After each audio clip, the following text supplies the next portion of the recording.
Ассалаумағалейкум, құрметті қазақ елі. Бүгінгі видеоммен сіздермен бөліскелі отырмын. Видеомда бүгін айтайын деген тақырыбым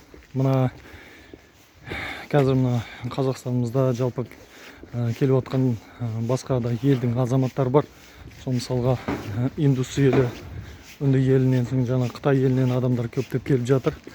Ол қазір көзге көрінбегенмен де олар қоныстанып осы Алматыдан болсын, Астанадан болсын кәдімгі келіп Қазақстанға келіп қоныстанып жатыр.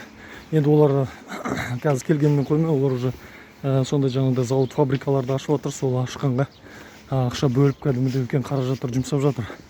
Соны айта кетейін деген, олар енді келгенмен қоймай, енді олар азаматтық алуға тырысады.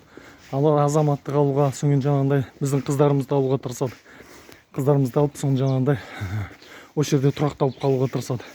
Бір оралман бауырымыз айтып еді, оралман демей қой, қандас бауырымыз. Сол айтқан сөз бар.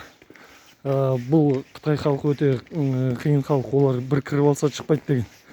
Сол айтпақшы, оларды кіргізбеуге тырысуымыз керек. Кіргізгенде де жаңағыдай азаматтықты беруді тоқтату керек. Азаматтықты бөтен ұлтқа беруге болмайды. Және соны қолға алсын деп айтамын. Осы кішкентай видеомен бөлісейін деген ойым бар сіздермен. Ассалаумағалейкум.